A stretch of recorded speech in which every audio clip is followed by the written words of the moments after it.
Yeah, we in here, man. Shout out to the people, Ross and Risky Tuesday night. It's that time, dog. Let's go. Let's work. I'm representing for my hometown team.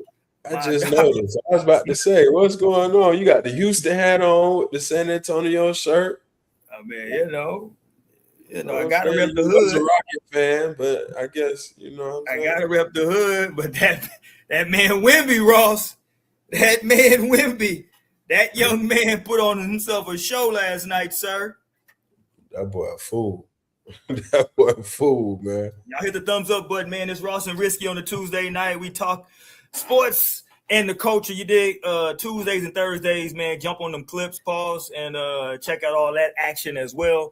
I just put up the clip of the Human Nature joint. That shit's funny. We were talking about Michael and the extended version of the Human Nature. Oh yeah, that's the one. Yeah, I just dropped that. So y'all go catch up on that, man. And we appreciate it, man. Everybody that jumped in the chat the last couple of weeks, man. We appreciate it, man. We know, the ones and the twos and the fews. We appreciate y'all, man. Yeah, keep everything going. Keep us pushing.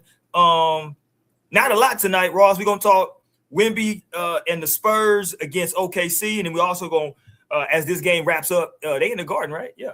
Yeah, in the Garden. As this game wraps up in the Garden, we're gonna talk Knicks and Cavs. The Cavs right now on the verge of it's got to be this is a collapse, a major collapse if they lose this. We'll talk about that as well, and then we'll finish it off talking a little bit about the Iceman. And we ain't talking about George Gervin. You dig? Let's go, man. I tried to tell y'all about that man Wemby Yama. Bad man. Bro. He a bad man, Ross. Like, that's an understatement. I never seen nothing like that. Like, I've been arguing for the Spurs. It's just been, okay, when is the youth gonna catch up to them? You know, we've seen them against OKC. We saw they beat OKC in the regular season. So we kind of felt like San Antonio would come out, but I'm like, okay, the youth has got to catch up to them.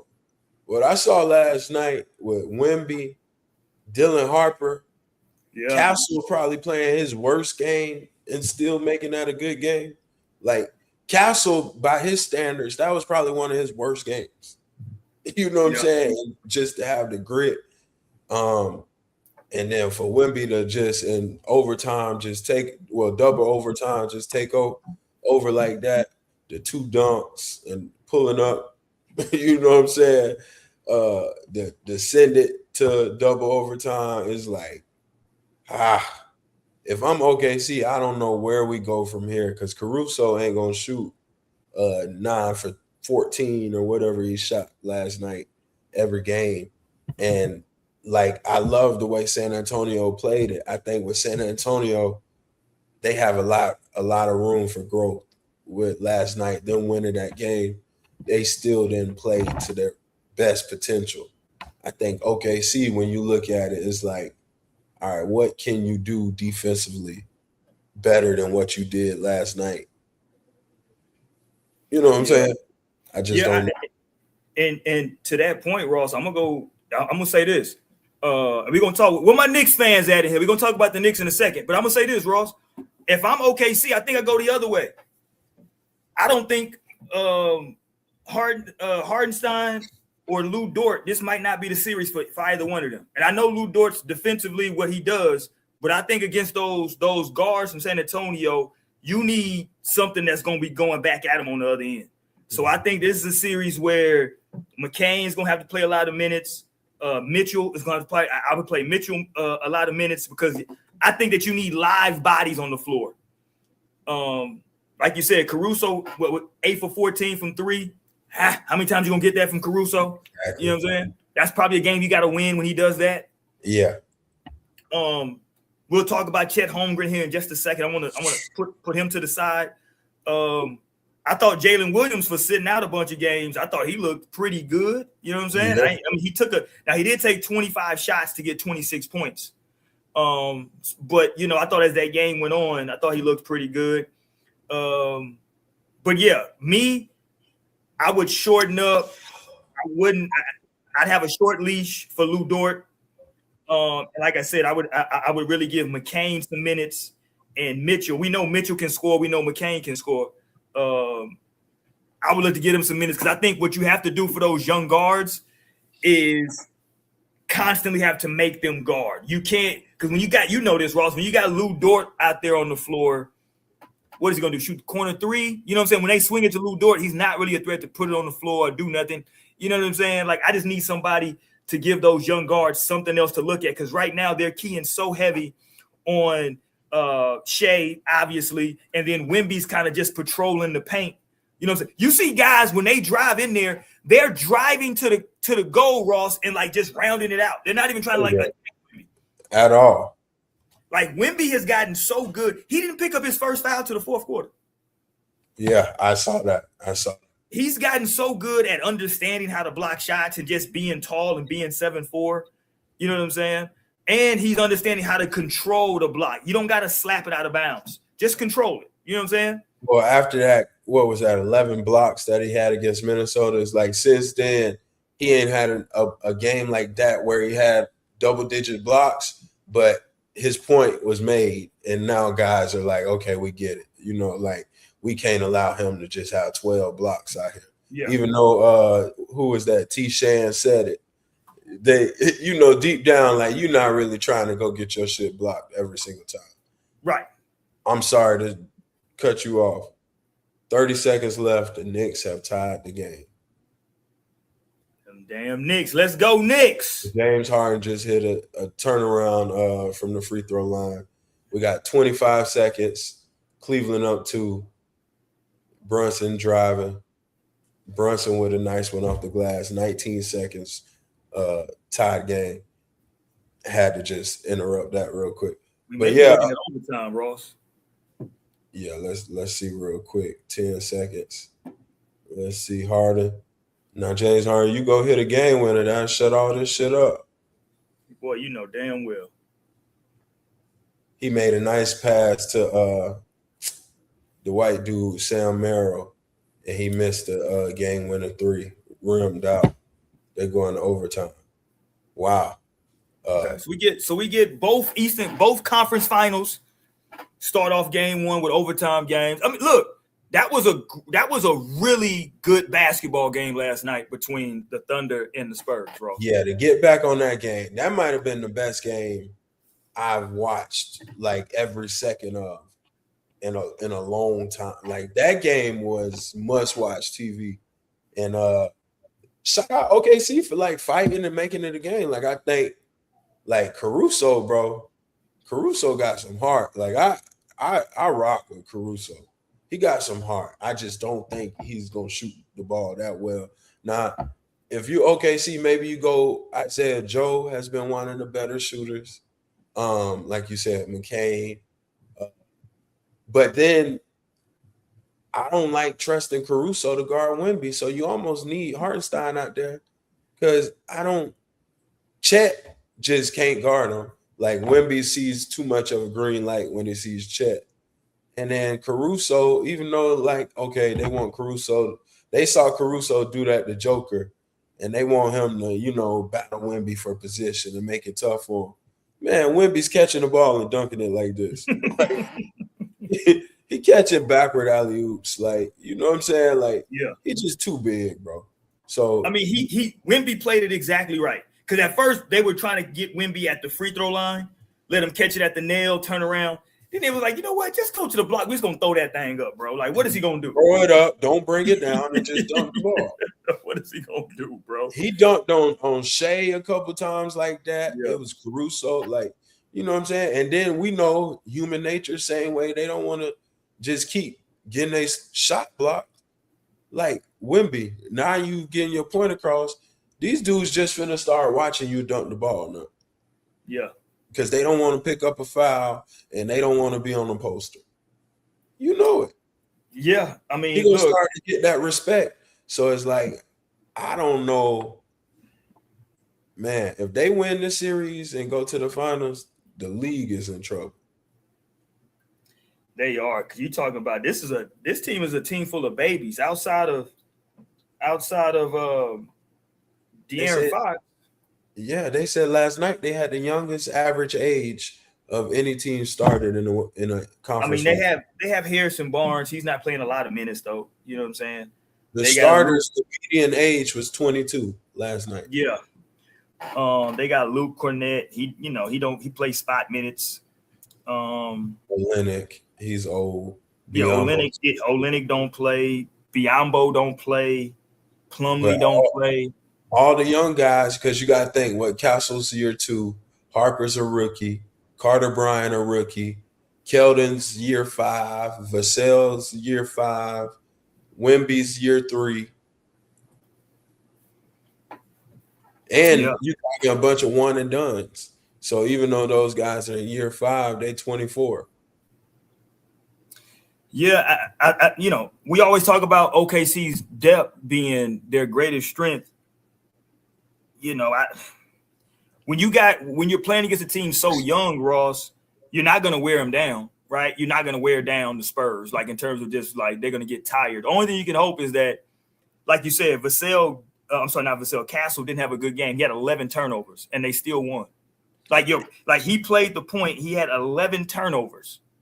Probably the worst game, like in his mind, and seeing the way the standard that he holds himself. He was coached by my boy at UConn.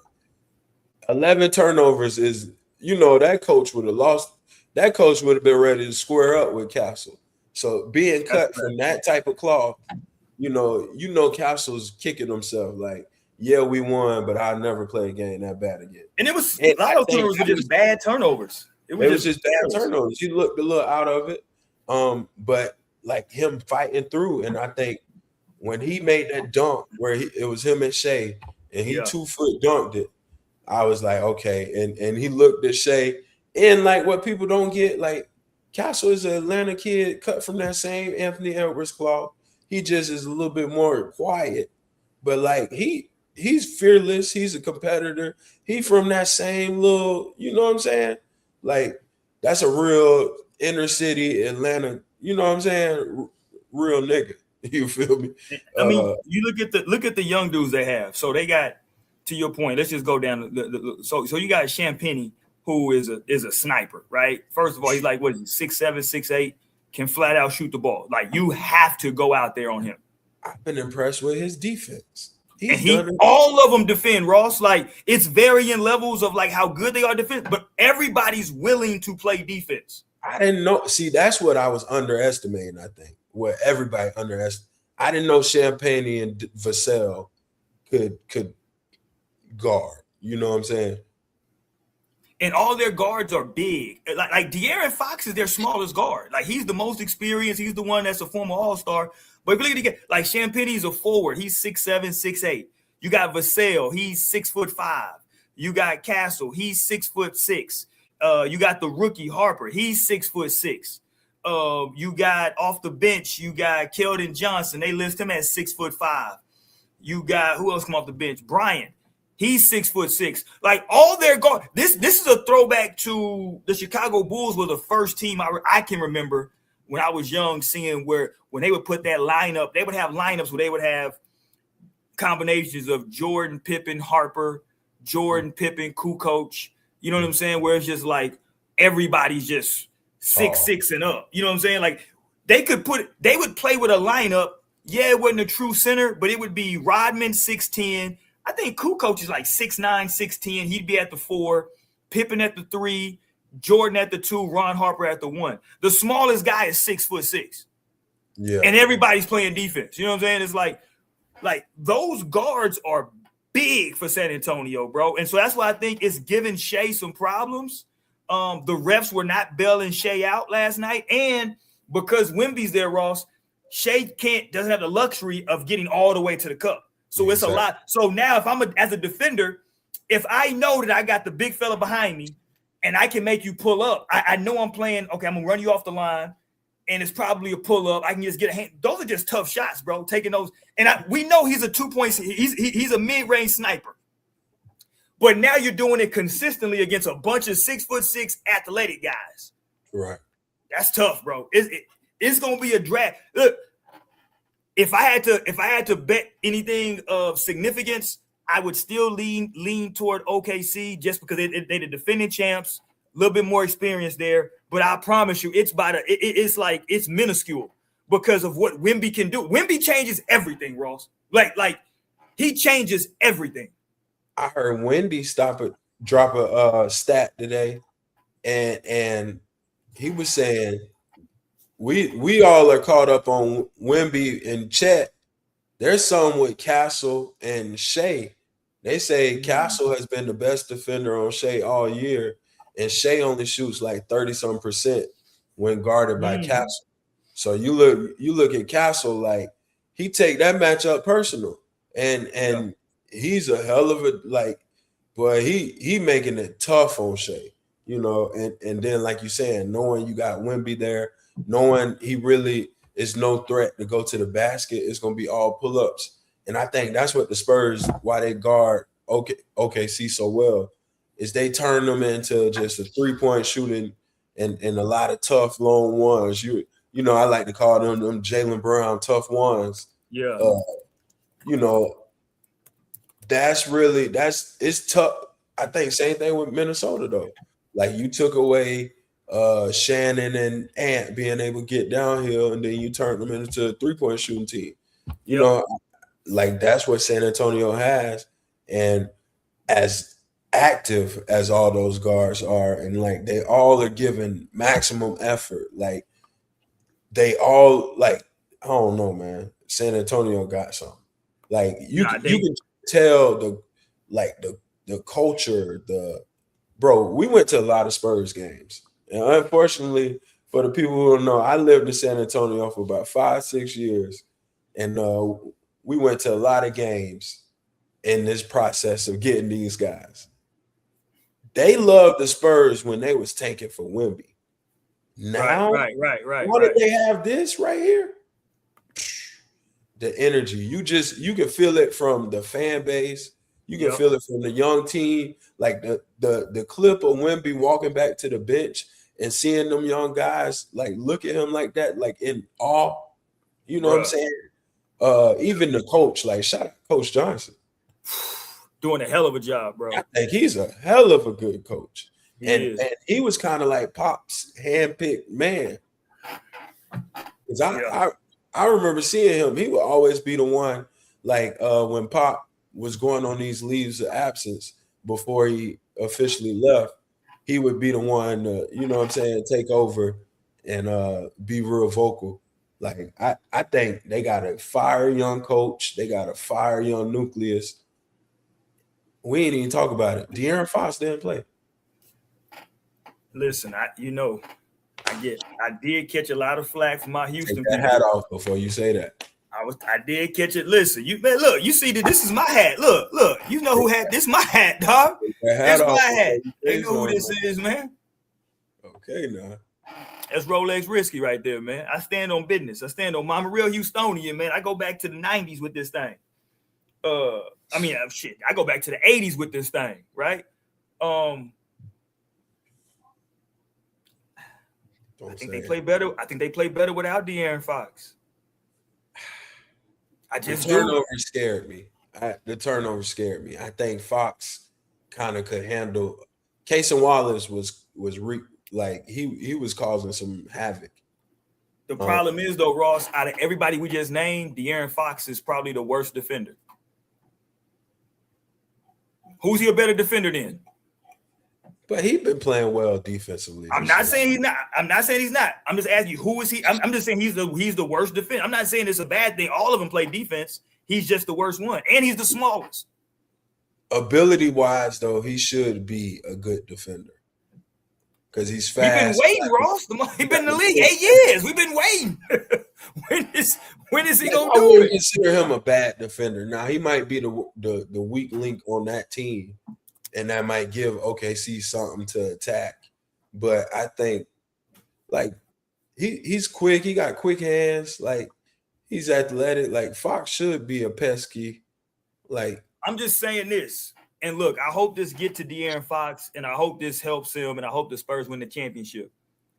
Everything that we've seen thus far is working for the Spurs. The only thing that hasn't fully paid off dividends to this point is the acquisition of De'Aaron Fox. If De'Aaron Fox is who they thought he's supposed to bring, right? Like bringing him in, I'm trying to think of somebody.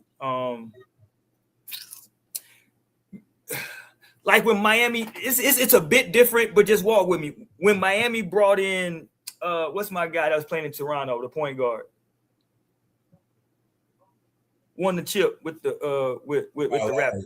Cal, when they brought in Kyle Lowry, right? They were bringing him in because, right, he's a veteran point guard. We want to solidify this position. He's a winner, right? It's like, unfortunately, Fox has had really good regular seasons, but playoffs, he's never been here before. Like he can't help these young kids, right? He's never been here before, right? Like this is his first time being here.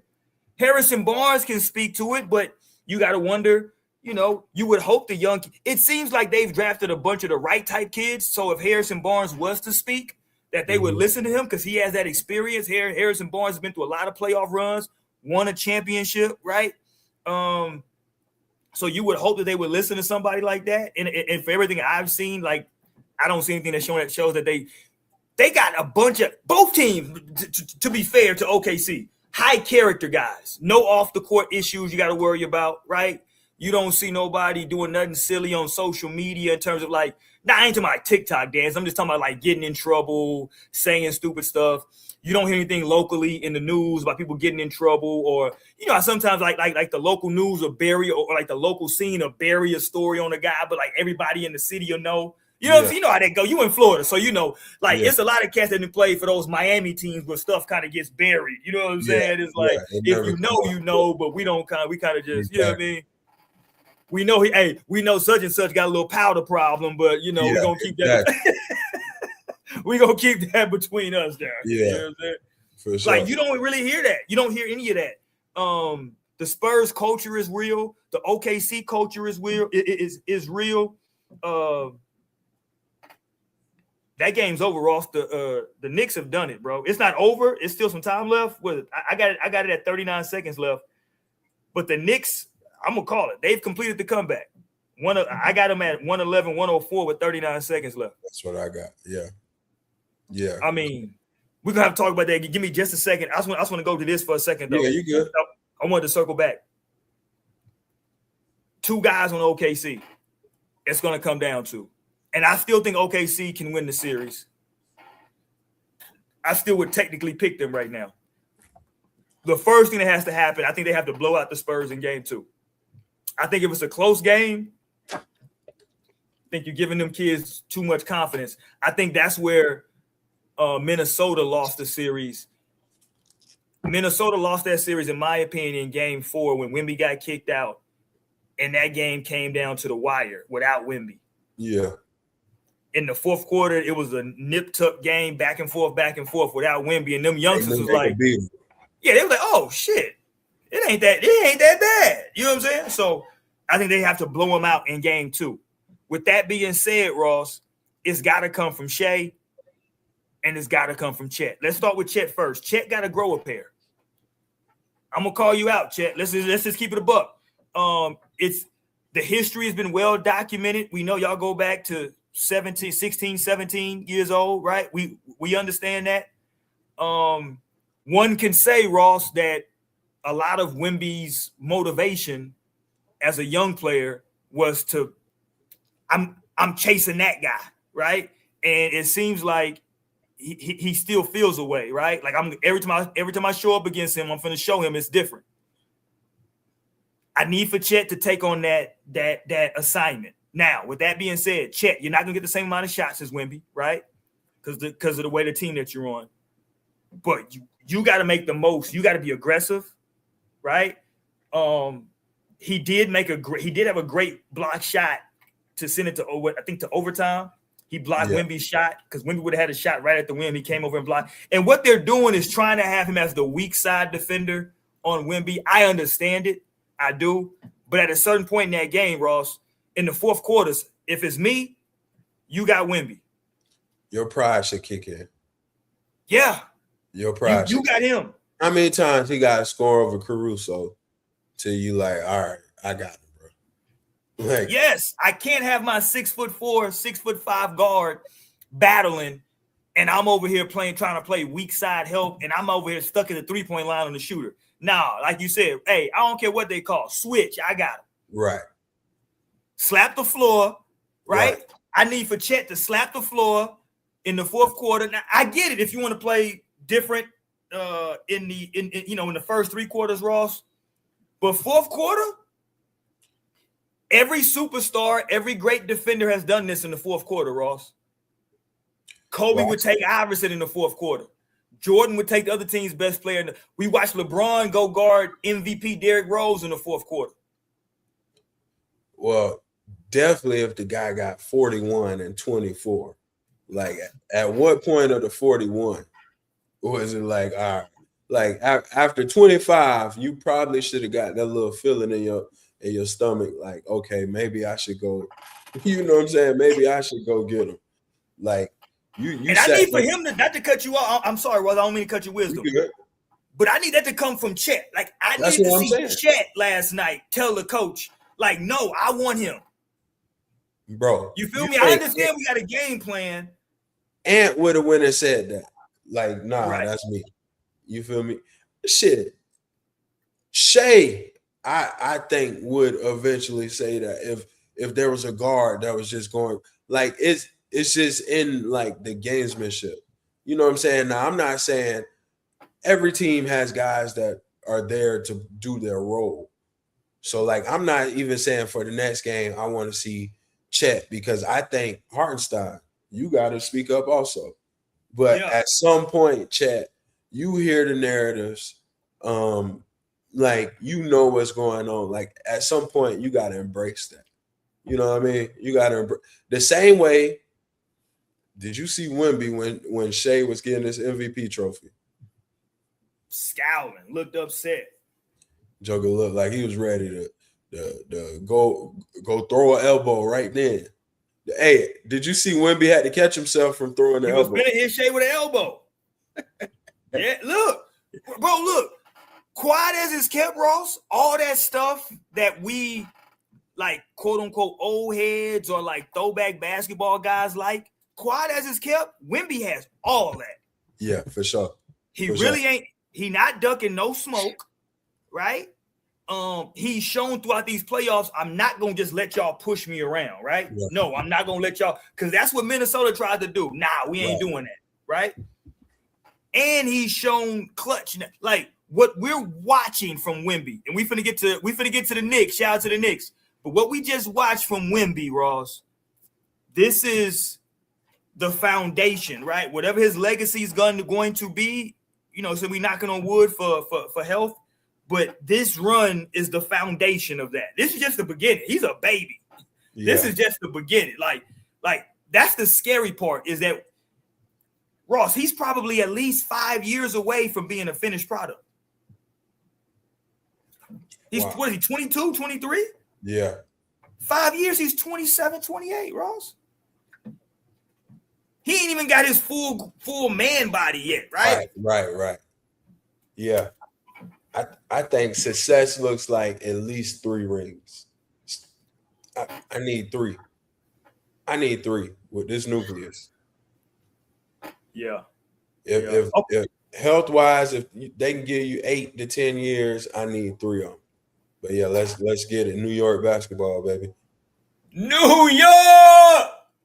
What up? Listen, those are my Knicks, first of all. I told you those are my Knicks. Them to win the chip.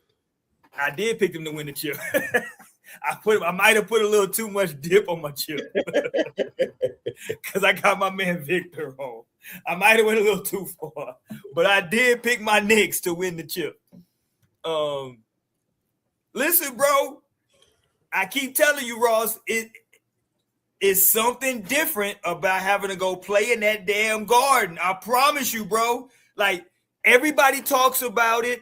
Oh, side note, fun fact for everybody. I don't know. Y'all know I'm a wrestling fan, pro wrestling fan. Today is how many years? I don't know how many years. 90. I think it was in 95 5 or 6. How many years ago? So 40 years, maybe 30, 41. I don't know how many, but this is the anniversary of what in wrestling we historically call the curtain call. Only reason I'm bringing it up because it happened in Madison Square Garden.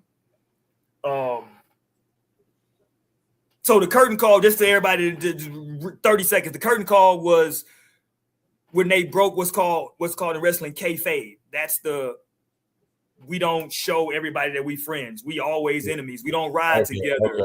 We don't do anything. So what happened? Scott Hall, quote unquote, Razor Ramon, Kevin Nash, Diesel, they had technically signed their deals to go to WCW. And that was their last night with WWF at that time. So that was going to be their last commitments to them. And they were going to be going to WCW. We know what happened. They formed the NWO, right? When they got to WCW. Right. But that was their last night with the WWF. And so Razor Ramon, Scott Hall, he worked a match. And this was a house show. So this wasn't like a televised. This was just a house show in the Garden. Razor Ramon, Scott Hall worked a match against Triple H in the co-main event. And the main event was Shawn Michaels versus Diesel. And what happened was something that had never happened before in wrestling. After the match was over, because all of them were like real life best friends, called themselves the Clique. After the match was over, not only did Shawn Michaels start hugging Diesel in the ring, everybody was like, hold on. Like, he a bad guy, you a good guy. What's going on? Not only did he do that, but then Razor Ramon walks down to the ring and starts hugging both of them. Triple H comes down to the ring and starts hugging both of them. It's like they broke character.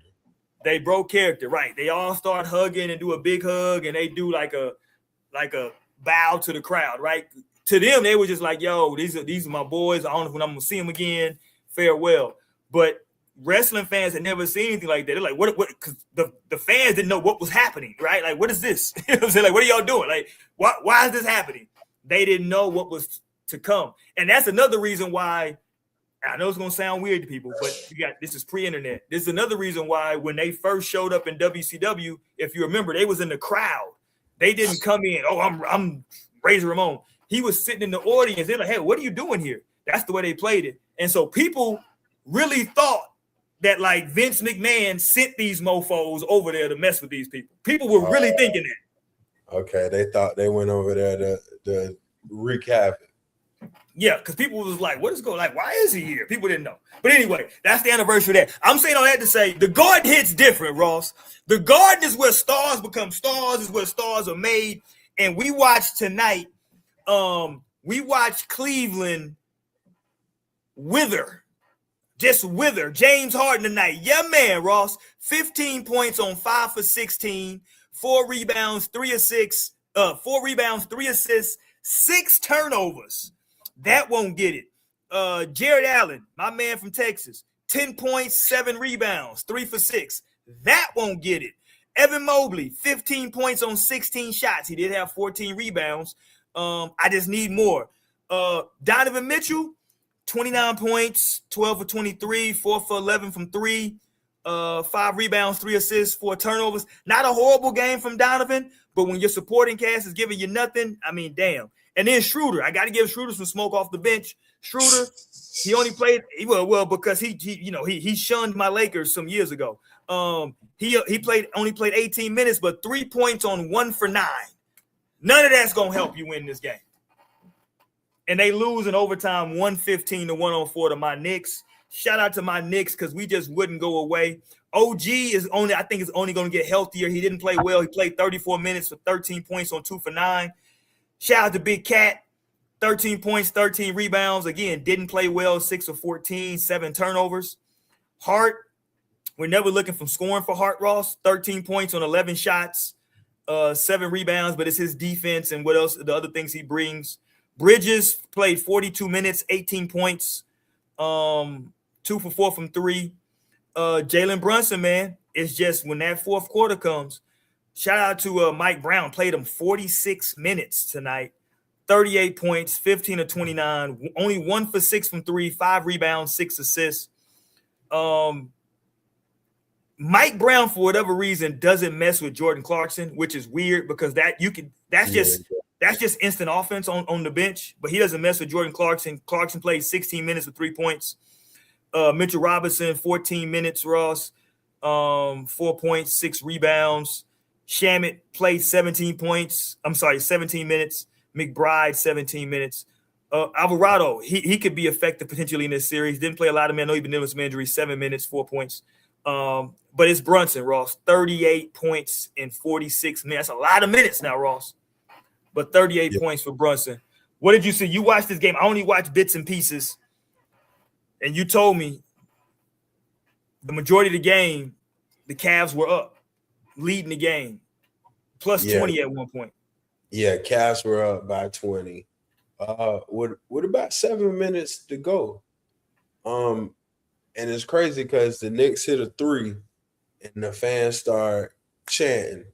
And then now you got Reggie Miller on here, and he starts talking about how the Knicks were up 14 with 2 minutes to go, and Indiana came back and beat them in the Garden last year. And like literally as he's talking and telling these stories about comebacks and why the Knicks should keep fighting, it's like 3. Okay, Landry Shamet hit a 3. Okay, Brunson mid-range, and then on the other end is James Harden missed step back,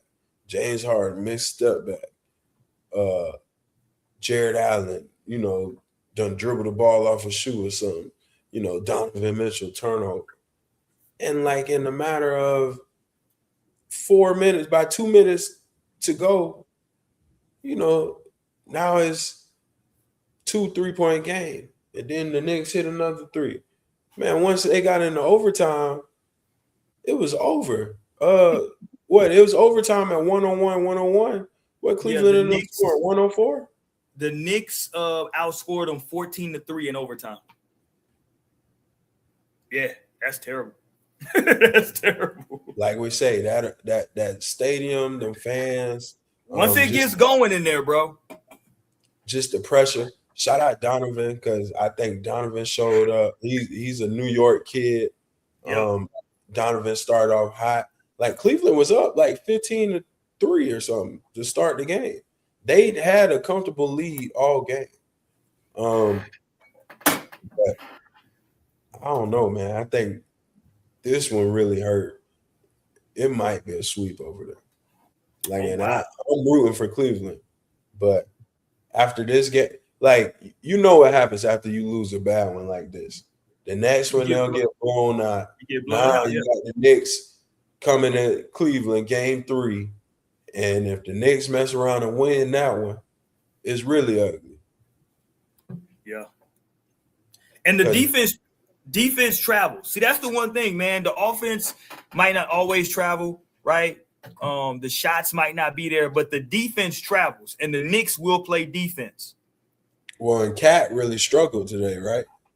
Yeah, Cat wasn't good. Nobody was really good for the Knicks outside of Brunson, bro. That's the other part that's scary. Again, right. OG was 13 points on 2 for 9.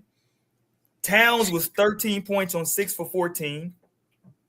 Josh Hart was 13 points on 5 for 11. That's about what you expect from Josh Hart, though, right? He's not going to do too much more than that. But Bridges was, decent, 18 points on 7 for 11, 2 for 4 from 3. Off the bench, Shamet, 17 minutes, 9 points. He played well, 3 for 3 from 3. But we may be the only show in the country that's talked about Shamet consistently, that they need to play Shamet. We've talked about how many times, Ross? For about 2-3 years now. Yeah, we've been like Shamet. That was our complaint about Tibbs, is why he wanted to be Shannon. And like you said, Shamet hit a big 3 tonight. And Shamet, they threw him on Donovan. Shamet was playing Donovan for a while. Like Shamet can play. Like they got a bunch of guys that can play. Like Shamet, people forget, bro. First of all, these kids from those mid majors are gonna be gritty anyway. You went to Wichita State, right? So they're gonna. Am I right on that? Wichita State? I think he went to Wichita State. I'm pretty sure. So that those kids are gritty. When you know what I'm saying? From what I remember about him, he was a late bloomer in high school, right? Went to a mid-major in Wichita State. that's when they started having that run over there at Wichita State, right? With a couple guys. So those guys are just like the way he got into the league was grit. And then when he was able to go, starting his career, kind of bouncing around a little bit, being in different places, you know what I'm saying, trying to figure out a role. Like he's a professional basketball player now. He can do everything, Ross. Like he can shoot, he understands the playoffs, he can play defense. He's 6'5", I think, Shamit goes. Yeah, about 6'5". So yeah, that's found money. Play That's hard, found play money. the right way. Yeah, he ain't gonna do nothing stupid.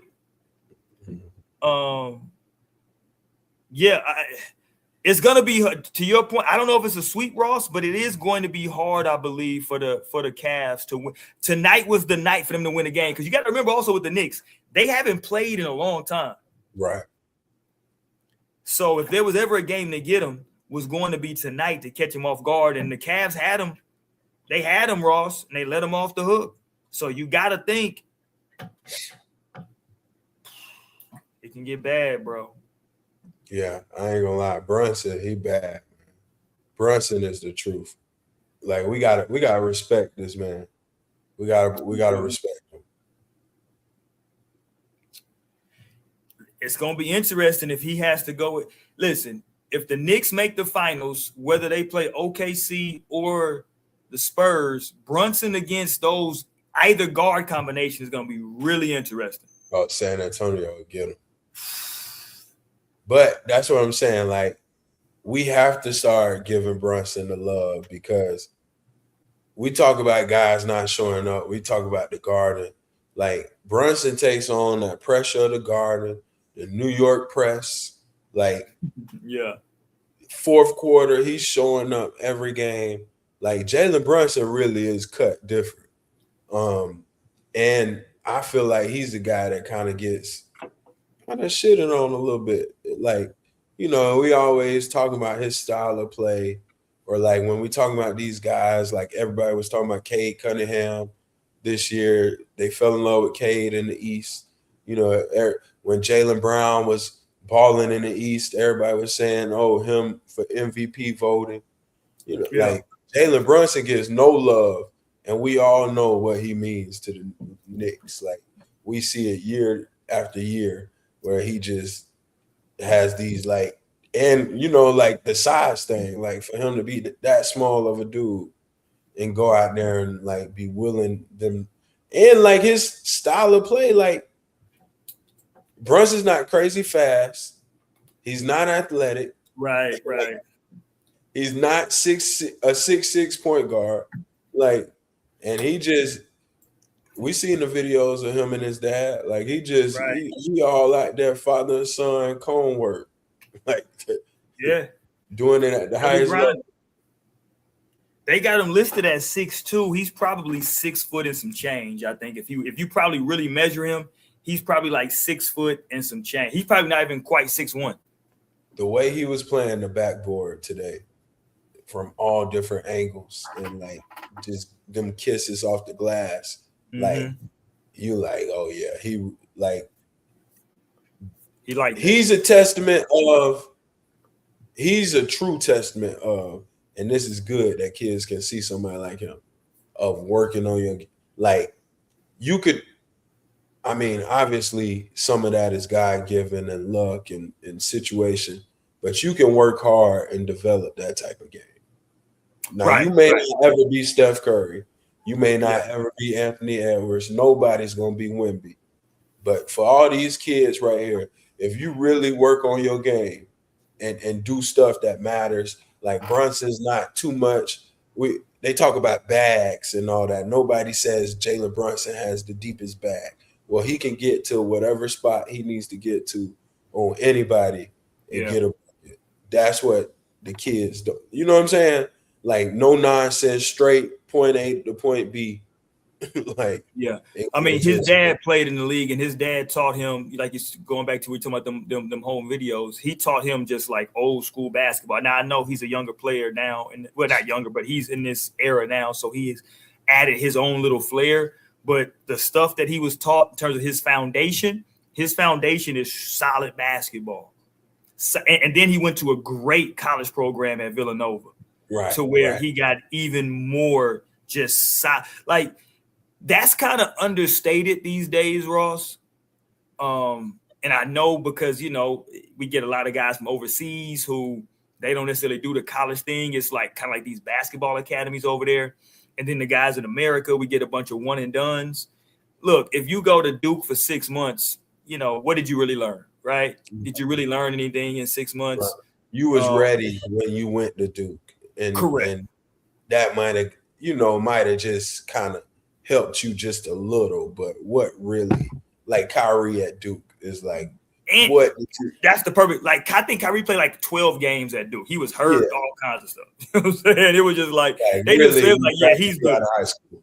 Yeah, he really came out of high school because what? Yeah, really, so you know, there used to be a time though where, like, you know, you would see guys go from high school to college, and you know, you could see them if they played for, you know, certain college coaches. You could see that in them in the NBA, like Bobby, like for example, excuse me, Isaiah Thomas is a Bobby Knight guy.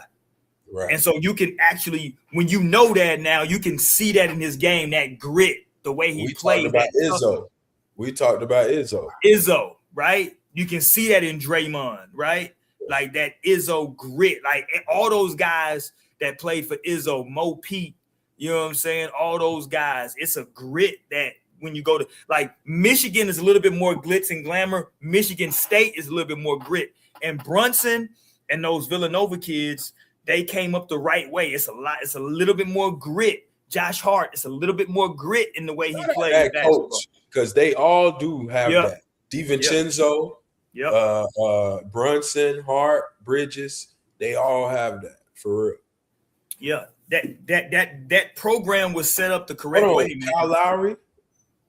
There you go, Kyle Lowry's a Villanova kid. Like it's something about though, like, bro, like Villanova historically, shout out to Kerry Kittles. He was like one of the first people to put me on to Villanova, was Kerry Kittles way back in the day.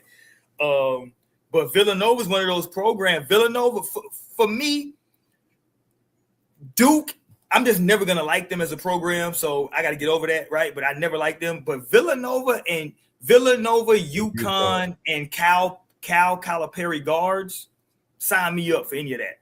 Sign me up for any player from Villanova, any player from UConn, and give me any Calipari players. Like he puts in the league. Villanova and UConn are not supposed to be blue bloods and turn themselves into blue bloods. And then, like you saying, when you look at production in the league, like they're up there with the top of the top. Like, I mean, the Knicks are literally Villanova. Baby Villanova, like it's crazy.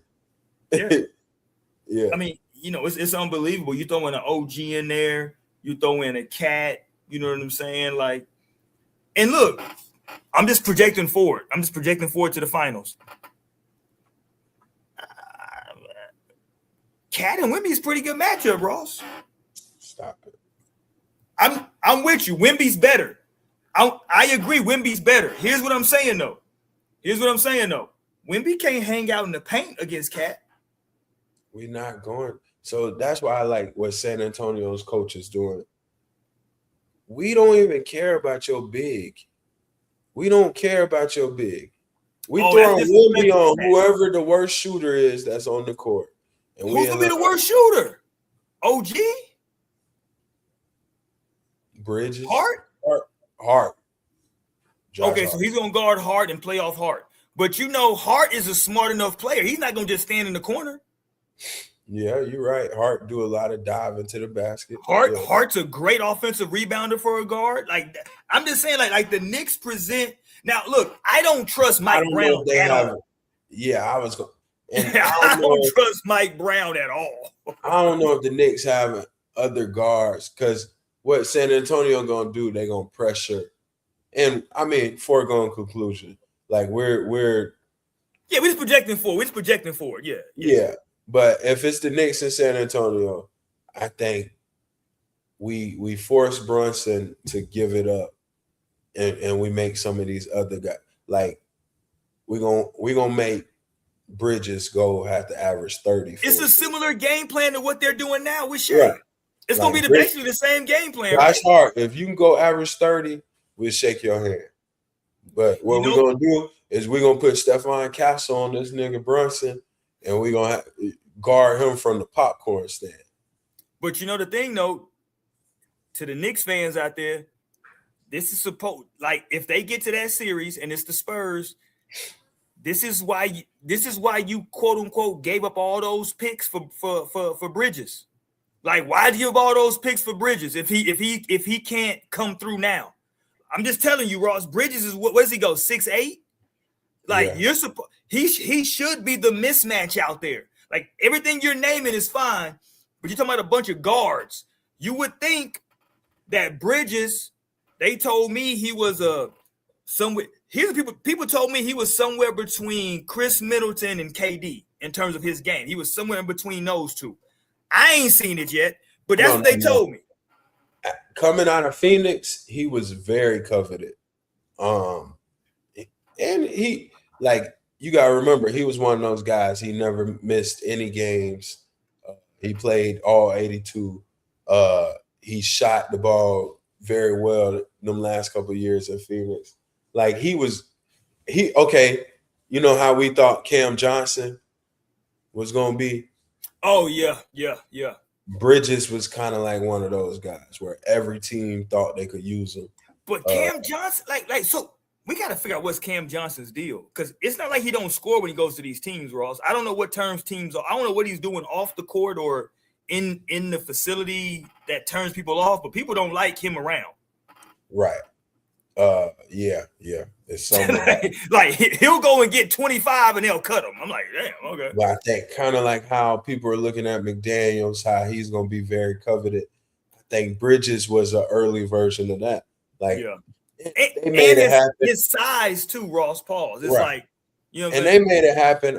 I think a little bit of that is, hey, if we bring in a star, we got to appease our star. So if Brunson wants his guy, we got to go get our guy. You know, so I think a little bit of that. But you and I have been saying either OG or Bridges got to go. I think with the Knicks, they kind of showing like, hey, we might eventually end up moving on from Cat, but everybody else kind of holding on. Okay, here's the thing. Everybody's kind of doing their job over there, though. But let's explore it. If you move on from Cat, what do you move on to, though? See, I think they should be in the Giannis market. Okay, so that's what I was going to say. But it's going to cost you one of those other guys you were just talking about, though. It's going to cost you Cat and one of them other cats and maybe a future pick. You can take Cat and Bridges, be honest. Cat, Bridges, and Josh Hart.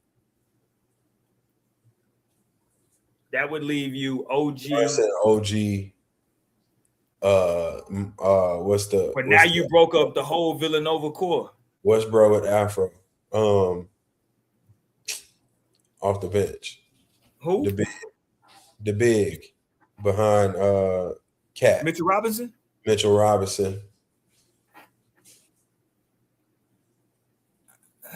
I'm just saying, you talk about keeping your superstar happy, but you just shipped out all his homeboys. And that's the thing. And hey, we got to talk about it. It seemed like Giannis, I've been hearing some reports today. Giannis might not be the superstar that you want to bring in and mess up your chemistry. Like, Giannis got an ego. Yeah, he got an ego. He got some demands. Giannis was showing up 2 hours late to the plane all year. And Miles Turner got hot. Miles Turner exposed it. Your Texas guy. Well, Miles Turner, let me just say this about Miles Turner. Good player, heck of a player. Weak move, in my opinion. Like, I'm not a fan of that. I'm not a fan of exposing that type of stuff, because I don't know what the point is, right? Like, if you, like, once you leave the league, if you want to, like, your career's over and you want to go back and just, like, talk about it, fine. But, like, I don't know what's the point. You know what I'm saying? Like, I guess you're moving on now, but, like, I don't like that. Like, I'm like to me, like, I'm still an old school cat when it comes to the locker room, Ross. To me, the locker room is a sacred place. If we fight in there, if we gamble in there, if we talk shit in there, that's the lot. Like that's like, where else can we do this at except for the locker room, right? Like for you to violate that, not only the locker room, but just like the teams. To me, I'm just not a fan of that person. You're not supposed to be the snitch. Yeah, like why are we taking that outside of what we had in here, right? You know what I'm saying? Right. Like I don't like that. You know what I mean? Like, because that's all. Look, if you had a problem with it, you should have spoke up about it. You a veteran in the NBA. You should have spoke up about it. You did. You should have talked to that man right there. Yeah, don't talk to me. Yeah, talk to Giannis. You know why you ain't talk to Giannis? Because you knew good and goddamn well you wasn't finna get nothing done with that. Yeah, but Giannis coming to do. Look, if the Knicks somehow were to win the chip this year, I think I think the Giannis talk goes away. I think they run it back again. Like, if they win the chip this year, Ross, would you still trade people to bring in Giannis after winning the chip? I think you would have to run it back. That's like the Warriors when they won and they could get KD the next year. Yeah, but it was different though, because they could just add KD and they added KD. What they lose? They lost Harrison Barnes. I mean, no disrespect to Harrison Barnes, but if we can get Giannis and lose Mitchell Robinson, I think we would do it. You know what I'm saying? Like, we ain't tripping on that. But like, I don't know if that's the case. So, like, if they win the chip, I'm not finna give them OG, Cat, and a pick to go get Giannis, and we just won the chip. Is what I'm saying. No, you're right. You're right. You know what I mean? Like, if we win the chip, bro, I think we in the driver's seat now. Right. You know what I mean? Like, I would love to see Mike Brown get over the hump. Listen, I watch a lot of Mike Brown coach teams, Ross. Mike Brown did a hell of a job, though. He's done a great job this year. I'll give him that. And Mike Brown has changed the offensive game plan for the Knicks. They do a lot less of Brunson just dribbling it down to 10 seconds left and making something happen at the end of the shot clock. I think he got kind of Cat outside, brought him outside, kind of using Cat a lot more. Like, Mike Brown, he is coaching. I don't think this is just Jalen Brunson saving the day for him. I think Mike Brown's doing a good job. Hey, Jason Kidd got fired today. Oh, did he? Yeah. Jason Kidd got fired today by 7:00 my time. So Jason had become very outspoken about how things were being handled there. You know what's interesting is this is the second time that Jason Kidd has been fired after taking the team's best player and having him play the point guard and handle the ball. And you know what I'm saying? Like, we saw him do this. He literally was the first person to unlock Giannis. And like what he was able to get out of Cooper was a success. Yeah, it was. Like he put the ball in Cooper's hand and said, yo, we're going to lose, but we want you to have the ball, be the decision maker, understand how this stuff is supposed to go. And Cooper has some really big games scoring wise this year. But they got the new GM, Masai. The guy, Toronto. It's seeming like it was his call. Like, you know, they're saying parted ways, but we know what that is. That's kind of like I'm looking at it. It says Jason Kidd fired months after signing lucrative deal.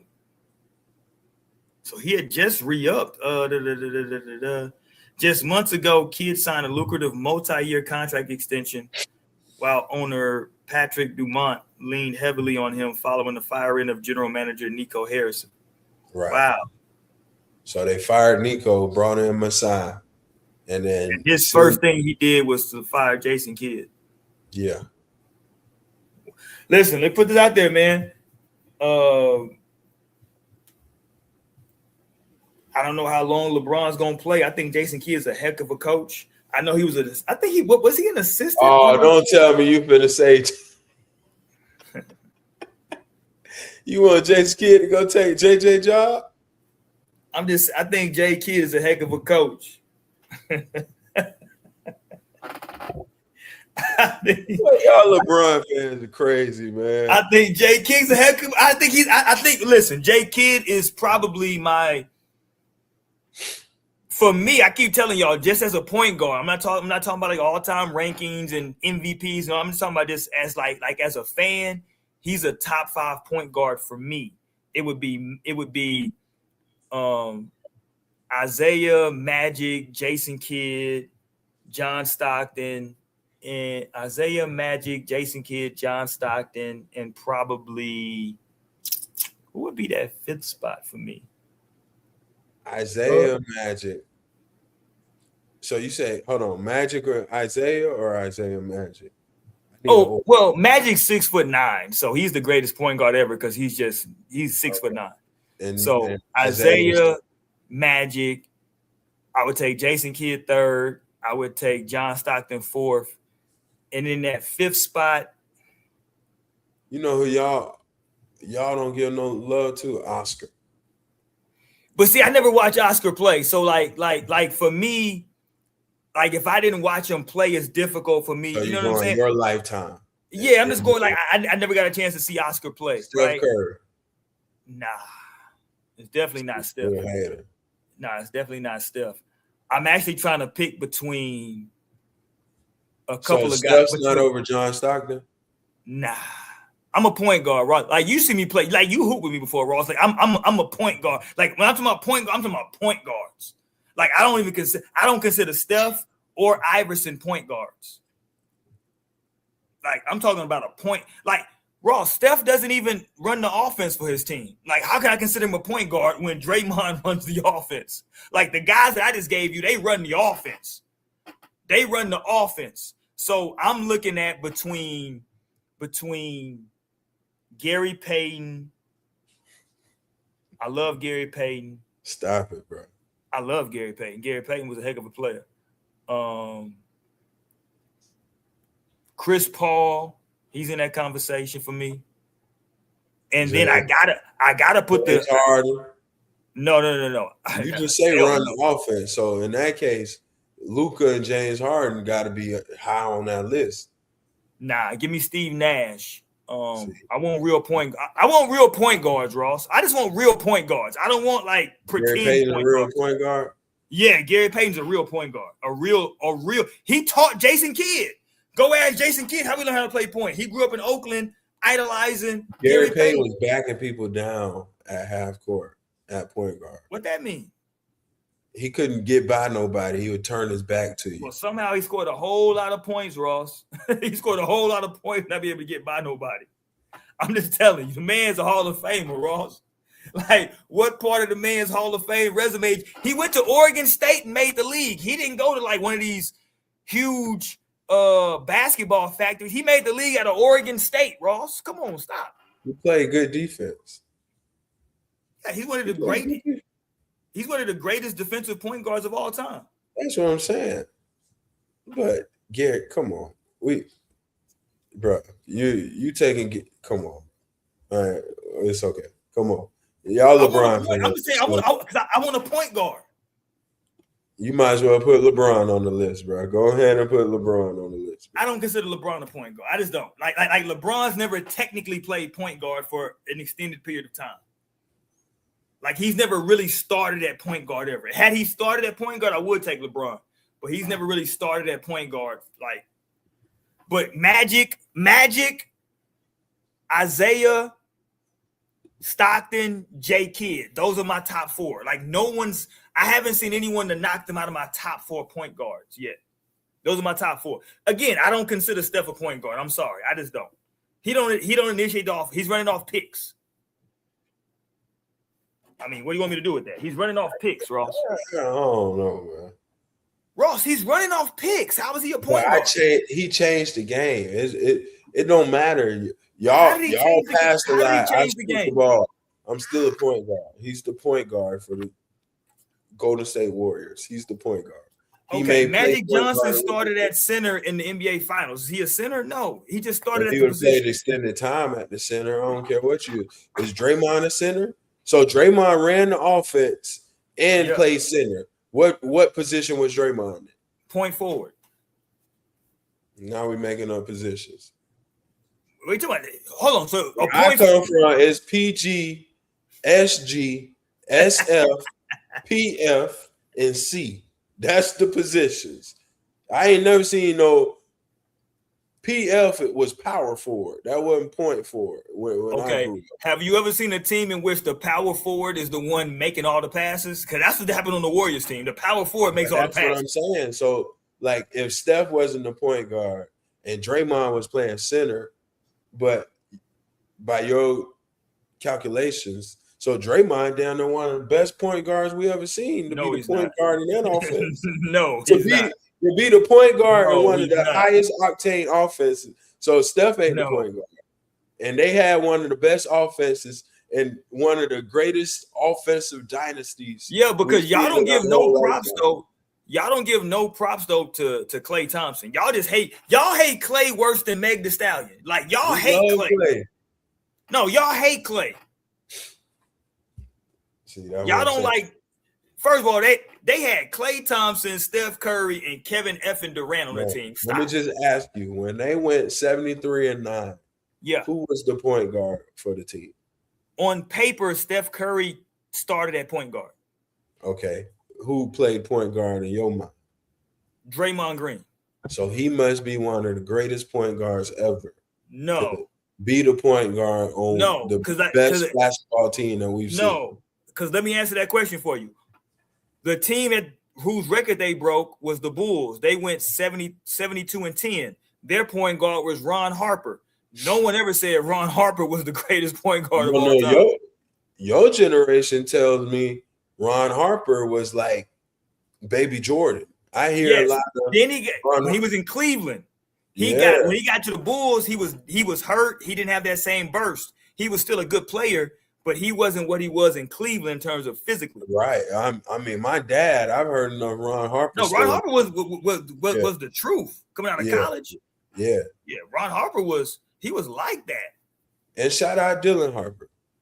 Yeah, but shout out to both his sons. You know, hey. Now look, now Dylan Harper did come out and just do a whole article saying that he give his props to his mama for his game. So y'all gotta talk to Dylan Harper Jr. His mama was his coach. His mama was his coach. I know. I'm just telling you that's who he gave props to for his game. So y'all want to give Harper props. He gave his mama props. Right. Shout out to the Philippines. You ain't got to give the dad props when you got his DNA. Well, shout out to the Philippines. His mama ain't the reason he's 6'6". his mama. I'm just telling you, it's a lot of kids. Shout out Ron Harper. You know, Brian salty because Ron Harper's son's out there doing.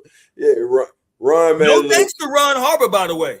No thanks to Ron Harper. It was his mama who cultivated the talent. You came on here hating on Ron Harper because I love Ron Harper as a player.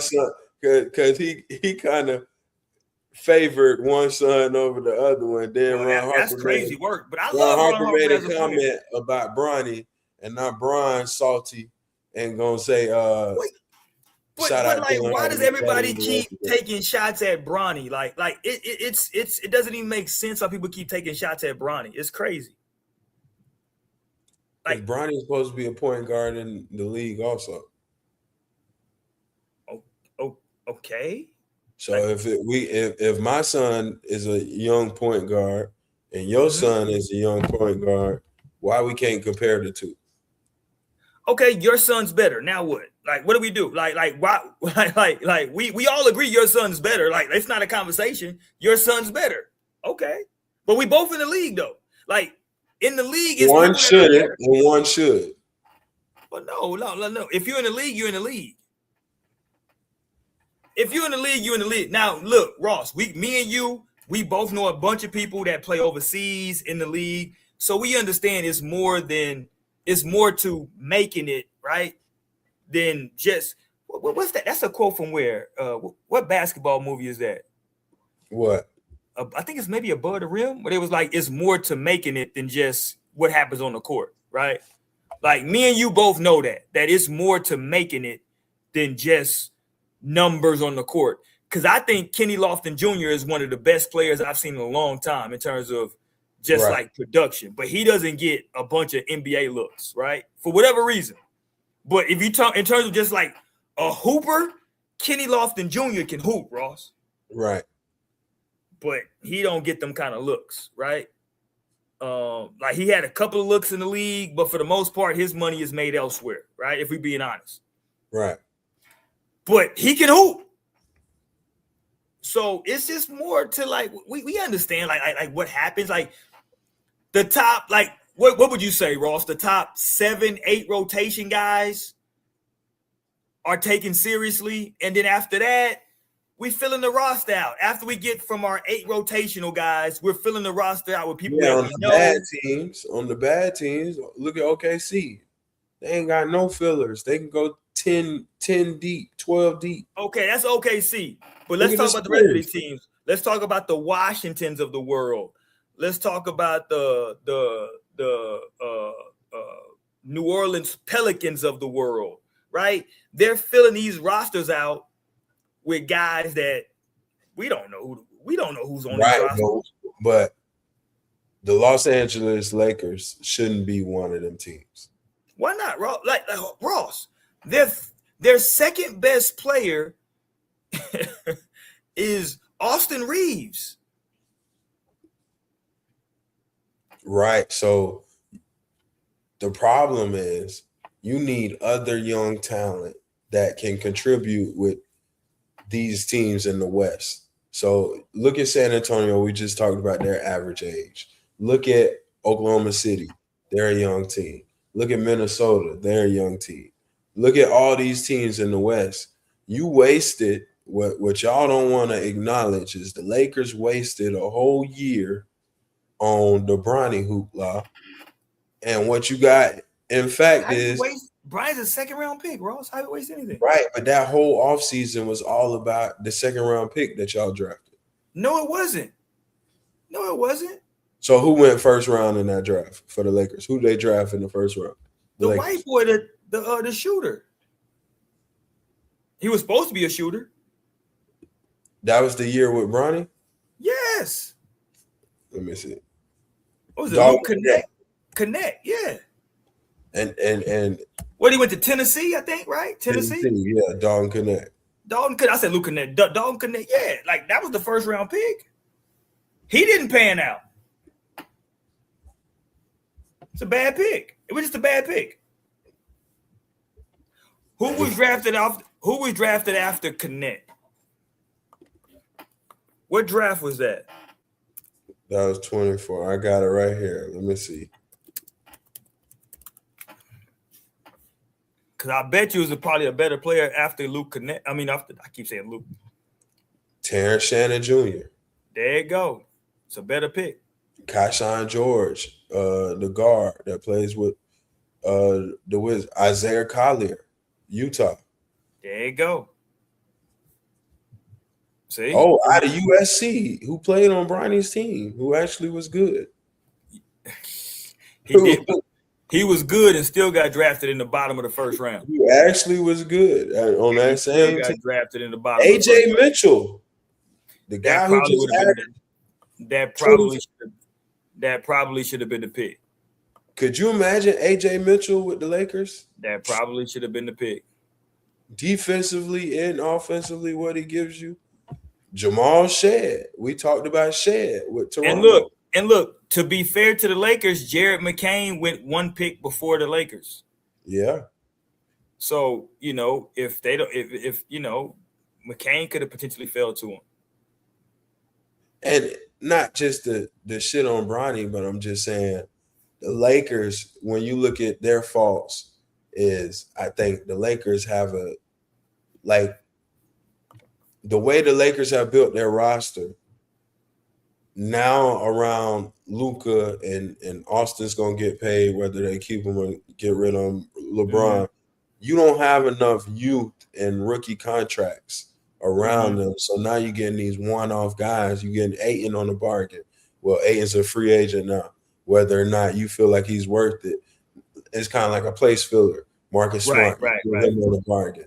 You know what I'm saying? You got all these bargain guys. You don't have no youth to keep up. So yeah, I think like that year with Bronny, rather than you do that, you should have been stacking up on your. But just for the people, just to let the people know, Ross, Bronny was the 4th to last pick. He was damn near the last pick of the draft. It was only 3 people drafted after.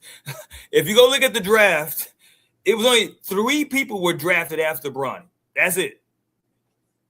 Right. Bronny was at the end of the draft, Ross. It's not like he was move up or either don't pick in a draft. But that you wasted pretty much a whole offseason on the Bronny It's narrative. a late 2nd round pick, Ross. Like, you know, like none of these guys that were picked at that time. Kevin McCullough is who the Knicks took. Who we play for? The last pick in the draft was some guy. I don't even know this Negro's name. This nigga looked like Bahamas. He looked like our homeboy Bahamas. Oh, I gotta pull him up. This nigga looked like Bahamas. Who is this nigga? Let me see. He looked like the homie. He does for real. Okay, who is this? This is the thing. Bronny just finished year 2. He going into year 3. No, who is this nigga from Germany? We don't know. That's my point. We don't know. We don't know who that Negro is. That nigga probably talk like this. Good shot. Good shot. No. I dare. Good shots. Good shots. We got to put some footage up. For those of y'all that don't know, man, we got a homeboy we call Bahamas that we hoop with on some. And he's not even from Bahamas. That's the I don't even know where the nigga's from. He's from Barbados. He's not even from Bahamas. I don't know why we call him Bahamas. Hey, he plays good defense, but he be like, no, that's good defense. I don't know. He made a good shot. He don't want you to ever complain. They be like, come on, bro, get a hand up. No. He is not gonna let you. Lateral movement. What they say? Lateral movement. Yeah. Okay, before we get up out here tonight, Ross, let's get a couple of minutes, man. Can we talk about the Iceman? Can we talk about Iceman? We did a preview before it dropped. That Thursday, right? It was dropping midnight technically. That night, I listened to it. Now we know he dropped 3 albums, not just one, right? I'm not listening to the other 2 all the way through. I listened to a couple of songs here and then that people told me was hot. Nah, not for me. Iceman, a couple of joints, right? It's a couple of joints. Maybe for me, I'm just telling you for me, Ross, 3 songs I would say on Iceman that maybe have some replay value for me. I'm just talking about me, right? I'm not talking about like, because I agree there are some other songs that are quote unquote good songs, good album joints maybe, right? But I'm talking about like songs that have replay value for me that I would potentially replay again. Make 'Em Cry is one. Make Them Pay is another one. And then maybe National Treasure, maybe. Make Them Cry, Make Them Remember, and maybe either National Treasure or Make Them Remember. I don't know which one I would go with on that, but those would be like the 3 or maybe 4 that I may play again. I'm not a big fan of Run to Atlanta. Janice, STFU, I'm cool on that. I don't get why everybody loves that one. I'm cool on that. Bees on the Table, that's a total waste of 21 Savage. I don't get what's so good about that one either. Yeah, Bees on the Table ain't it at all for me. Too Hard for the Radio. I know what he was going for. He just didn't get there for me. I saw he was trying to go for it. It didn't get there. The first beat on Too Hard for the Radio. What? Listen up, it's about to be smoke. Ain't nothing but some shit out like the Mac Dre flow. I like the Bay Area shit. I like that. And it almost gave me when he rapped on Nokia. Okay, yeah. It was that same type of pocket. And Yeah. I like that old school 90s like almost like skate. I call it skating rink type vibe. Right. I like that. So you didn't like the beat switch when he switched and he did his little knockoff squabble up. I'm like, what is this? It felt like a knock. I'm gonna tell you what I really think he struggled with on this album. I think he struggled with the choruses on almost every song. I'm with you, bro. And that's like Drake was the to hook me, guy. that's his bag. He's like the greatest hook guy of all time. I feel like he gave you a lot of good verses. I feel like a lot of the choruses were I kind of weak. totally agree. I feel like a lot of like Drake with the melodies, like he got the melody, even his flows, like he gave you some nice little flow pockets. You know what I'm saying? Like the boy is nice. You know what I'm But the saying? hooks Like, was lacking, bro. but that's why I feel like it wasn't no good songs. Like Right, it was good moments, but it right, wasn't no great songs where like like a masterpiece. Drake right. would give you masterpiece songs. I remember listening to Take Care and Crew Love, uh Underground Kings. Those was like masterpiece songs. What was the next one with When His Face? Nothing Was the Same. Masterpiece songs, Too Much. Nothing Was the Same. That's a masterpiece. Tuscan Leather, that's a masterpiece. On here, it's like, all right, I like this verse, but like it gets redundant. Or okay, I like these couple bars, but I ain't like this part. It's like Right. too many beat switches. The choruses was weak. It was okay. When they say he submitted this to get our deal, I'm almost can believe it because it seemed like the popcorn music. Like it seemed Yeah. okay, difference between this and GNX, and not even just to keep comparing him to Kendrick, but we got to be real. Like that was the bar. This is a whole like Drake. You kind of made this the bar to where we got to compare it to Kendrick because it was all round two and oh wait for He Iceman and literally all had like there's a song title called "Ran to Atlanta." right. So now I Like, gotta compare, yeah, bro. TV Off will be played like for the next 10 years. yeah. You feel me? And Drake, you put What Did I Miss on there. All these people are talking about numbers this and numbers that. Drake finna be number one. He put What Did I Miss on there. That was sneaky. Kendrick did not put Not Like Us on none on GNX, and he still dominated. Can you imagine if Kendrick put Not Like Us on GNX? That like that's sneaky, and academics and all these people, Roy and Maul and all these people who are talking bigging it up. That's one thing that y'all are trying to run away from is that the numbers really are inflated because What Did I Mm-hmm. Miss was out for 6 months before the album came out. So all them streams count. You know what I'm saying? Uh but yeah, like TV Off that moment, like for the kids, mustard, like Yeah. that was you couldn't get away from that. You feel me? What was the other standout hit in there? It was TV Off, and what was the other one? What was the other? On It GNX, was Luther. yeah, Luther was hard. Luther is still playing on the old school radio station Yeah, right now. Luther's hard. Luther is on the radio coming on once every 2 hours on every radio station in America. My granddaddy can sing Luther. Yeah, no, you're right. I mean, look, bro. Listen, I think a lot of people are twisting themselves in pretzels trying to. And I got the clip out. The clip is on this channel. I told y'all. I called it. I said the moment people tell you it's like I gotta listen to it again. It ain't fire. Like anytime you start to be that, because we didn't have to the moment we heard Squabble Up, that's a hit. The moment we heard Not Like Us, that's a hit. The moment we heard these joints, we knew off rip, it's out of here. When I heard TV Off and I heard Kendrick scream, I said, "Oh, he's out of here." Yeah, it's out of here. We don't need to listen to it again. We know that's gone. Right?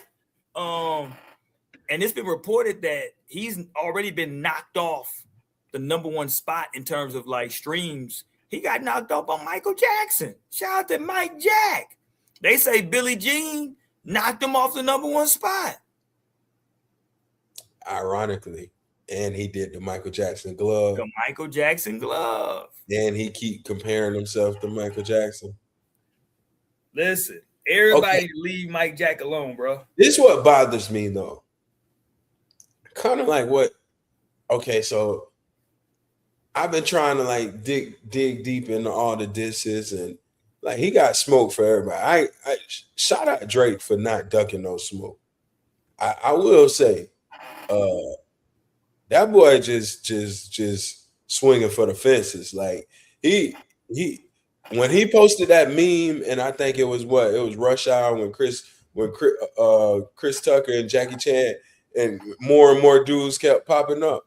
Like that's Drake in real life. He got smoke for everybody. Like dissing Pharrell and Jay-Z and like some of it, I'm like, all right, like you ain't supposed to have no problem with Pharrell. And if you ain't feeling Pharrell, I don't want to hear you diss Pharrell, bro. Like, yeah, I don't want to hear you diss Jay-Z when we know what Jay-Z is in the culture. Like, that's a conversation, or that's even like if you was to say, okay, I disagree that Jay did that in an interview or something, but to rap and throw subs at Jay-Z, I and Pharrell, like I ain't feeling that. Yeah. To me, this whole thing, and again, I know people are trying to justify it and say, oh, he was trying to get out of his deal. Okay, well, we still got to rate the music. Like, he's trying to get out of his deal. So he put out a bunch of mid to it's either mid or BS music to get out the deal. We just got to call it what it is. Now, we'll judge him after the deal. What I'm going to tell you is I think that everybody has their moments, right? I think in this culture, hip hop, or, you know, any musical run, like you have any musical genre, I'm sorry, you have a run, right? Like no run lasts forever. Like nobody who's good in country, in pop, in rock, in rap, whatever it is, bro, no one has a run that just keeps going on, right? You have a moment, you have a run, and then eventually it's like you phase out and like other stuff comes in. And that's just the natural order of things. I think Drake fans are dealing with that right now because I can tell you this, Ross, young folks, I got a daughter who's a high school senior getting ready to graduate. They don't give a damn about what Drake just dropped. At all, huh? They don't care at all. Yeah. They not listening to none. She ain't even tripping on it. She ain't even worried about listening to it. So you got a lot of these dudes on the internet. Oh man, did I save this? Oh, I saw some wild stuff, bro, on the internet. These cats are talking about how they finna run up the streams and we don't care what it is. We finna run these streams up. Hold on, let me find it. Hold on, I gotta play this before we get up out of here, Ross. This is where we are with these cats, bro. This is like, hold on, let me see. I got it. Boom, there you go. Hold on, let me refresh this. There you go, right there. Boom. Listen to how these cats is talking. They're trying to basically like cook the books in Drake's favor. Listen to how they talking on these spaces, though, bro. Listen to this, Ross. So to make sure we can breathe comfortably, knowing that we got the #1 album and the #1 song, we want to make sure we're streaming consistently, morning, noon, and night, as often as you can. I don't give a fuck what nobody say on this internet, bro. I don't give a fuck if they say. So to make sure, bro, come on, man. That's crazy. That's crazy work. That's crazy come on, man. It says State of the Owls address. Yeah, you saw that? They're pleading for niggas. Like that right there is what academics and Maul and them created. That right there is a I don't even want to say the word, but that's a rider right there begging. Like he think he gonna get a chain or something. The only thing you gonna get is heart one of your posts. Like that's the type of dude the post like Drake liked my comment. Like that's corny. That's lame. And I think some of that's happening. Like we've seen it. Spotify was already had to take away some of the streams. They said it was a clerical error for one of Drake's songs when it made it the most streamed song in history in one day or whatever. It's definitely been some weirdness. It's been some guys coming out saying, hey, Drake stole my flow in this. Drake stole my beat in this. I saw 2 songs already. People are coming out. So yeah, with the same little controversy. And shout out Drake for, like, if you got out of your deal and this was a bigger play to like go against the label or whatever, salute to you. But coming from a real Drake fan, like, this ain't what we did. Like, I'm really play this, bro, and we'll end on this because this right here, I promise you, I wish, because like I've had this take, but I didn't verbalize it in this way. And this is, shout out to Van, man. This is like the greatest take. To me, this is the greatest take of all time, Ross. This is a Hall of Fame take, and this describes these Drake fans perfectly. They're going to be 2 guys sitting on a rock, and they're going to be looking out at the cityscape of... This is Van Lathan, for those who don't know, formerly of TMZ. Los Angeles or Miami. It's going to be all ruins. And they're going to say, damn, we used to have an amazing civilization. I read about it in some of these books that's left over. It's like, for real? It's like, yeah, man, things were great. We had all kinds of stuff. We had people bring you food to your house whenever you wanted. You had, like, go to a place, tip somebody, they dance for you. You have a great time. And so, what happened to it? What ended this great civilization? The guy's going to look up in the sky and he's going to go, dick ride. Facts.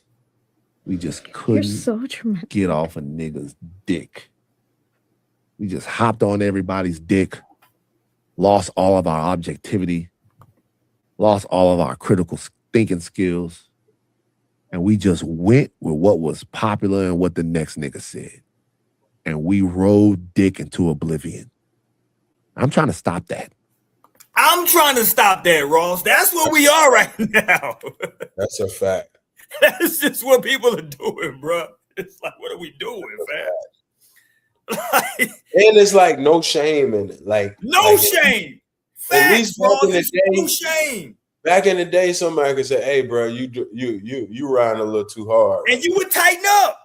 Pause. Yeah. You would tighten up. These cats, they double down.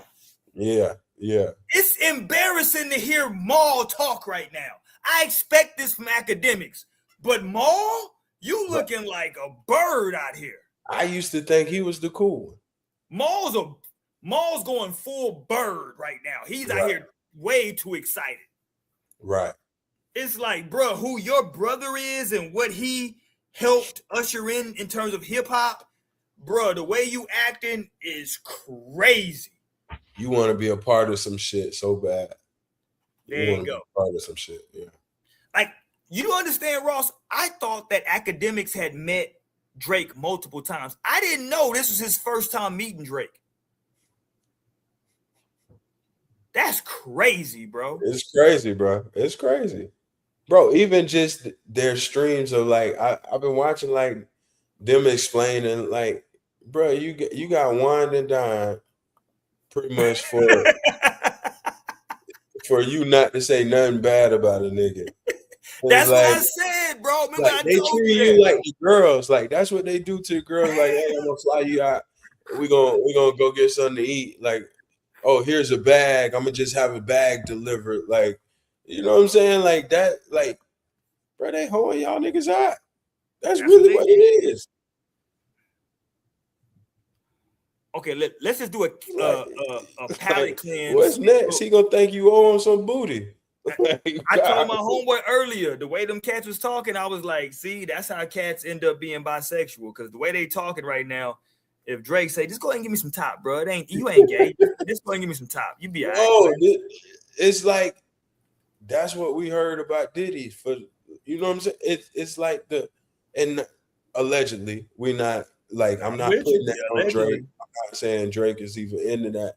I'm more talking about the dudes. Like, I think Drake finds those dudes a little weird. Like, I think Drake will play into it, but I've seen enough of his interactions with academics where he even thinks like, whoa, you kind of like, it's a little weird how It's a bit much.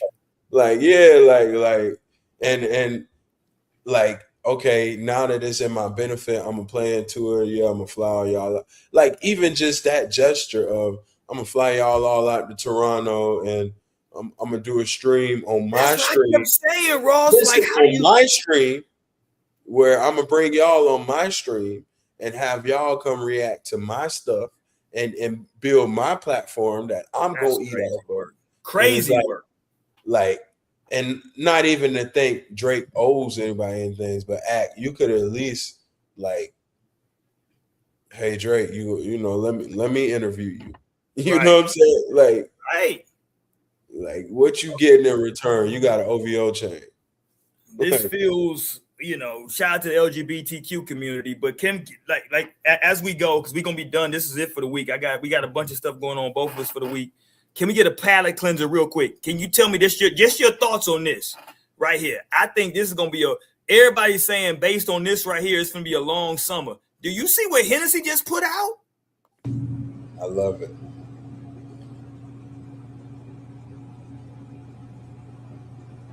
Come on, man. They finna have y'all mofos in a chokehold this summer, Ross. It's $15 too. Ross, y'all are finna go crazy this summer off this Hennessy, bro. Yeah, that's good. Hennessy Berry, Hennessy Iced Tea, Hennessy Rita. Oh, they did their thing with that one. They did their thing with that one. That Hennessy Rita, that's the one, Ross. That Henny Iced Tea. Oh, you like that iced tea joint? That iced tea is the one. That Henny Iced Tea, boy. That Henny Iced Tea gonna be the one? That's gonna be the one, like a long, like a, you know what I'm saying? Some over some ice. Right. Over some ice, you know what I'm saying? On a little Miami boat, you feel me? Yeah, man. Let me know when you try and come to Florida, get on that Henny, man. Shout out to Hennessy, man. They said, hey, we know what y'all want. We got you. Yeah. All the brands got to go to those, though. Those are really what's killing them right now. All those cut waters, the ranch waters, some type of tea.